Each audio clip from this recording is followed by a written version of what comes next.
prišli, boli odkázaní na diplomatické rokovania, áno, na diplomáciu. V podstate tých diplomatických misií bolo niekoľko. Tu nám máme takú zdokumentovanú túto jednu diplomatickú misiu tohto Hermana Čermina Studenic, ktorý si písal denník. A my vieme na základe toho denníka, kedy, ako, kam cestoval a kedy, kde bol.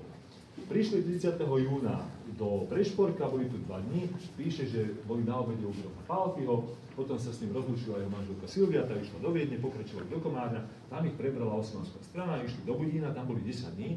A keď odchádzali, tam bývali v takom stanovom mestečku na brehu Dunaja, a keď odchádzali, napísal si do toho denníka, a keď sme odchádzali, budínsky paša mi daroval stan, aby ste ho už videli. Potom pokračovali do Belehradu, išli vlastne po Dunaji na lodiach. V Belehrade sa museli vylodiť a pokračovali po súši.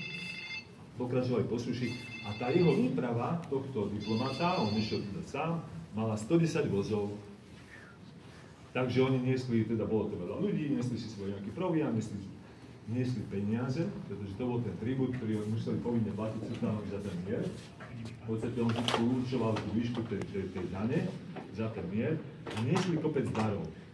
Oni potrebovali naozaj každého obdariť, koho stretli, s kým rokovali a tak ďalej. To bola taká normálna klasická bakšišová kultúra, jednoducho vždy každému niekde niečo a tak. Čiže a niekedy sa hovorí, že tie dary mali ešte dokonca väčšiu hodnotu ako samotný ten tribút, ako samotná tá daň za ten mier. Len taká otázka, čo si myslíte, čo bolo takými najvýznamnejšími dármi, ktoré oni tam prinášali na sultánsky dvor? No, čo by to mohlo byť? Autá to neboli ešte? Zlato mali, kone mali, korenia mali, čo ešte? Meď, nie. Český kryštál. Český kryštál, áno, už tu smeruje k tomu. Boli to stolové hodiny. Niečo, čo osmanská kultúra nevyprodukovala. Hej. Stolové hodiny, a také tie veľké, viete, také veľké hodiny ešte na výstave uvidíme.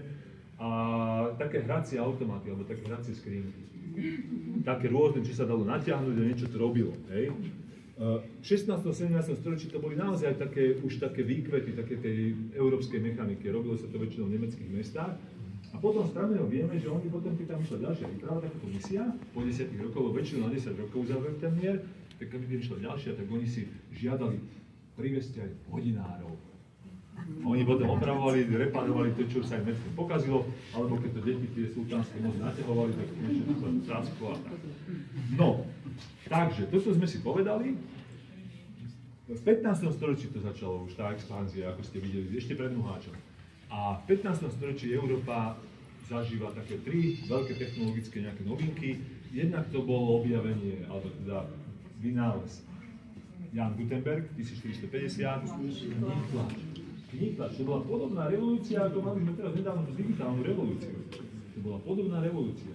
Dovtedy všetko písali ručne a napísať takú knihu. Predstavte si, že by ste mali opísať telefónny zoznam. Koľko by to trvalo. Telefónny zoznam, už toto mladí ste možno nevedeli, čo to je. No, kníhtlač. Grafika ako ilustračné médium pre kníhtlač. Kartografia. Teda kartografia tlačená. Tam máme potom mapu povodia Dunaja, ja tam skúsim prejsť, alebo počkajte. Prosím vás, ako sa ten stanok stal do toho Jindřichova Hradca, čiže to bol? No veď to bol dar pre toho Hermana Čermina a tam mali oni rozumie sídlo. Dobre, ďakujem.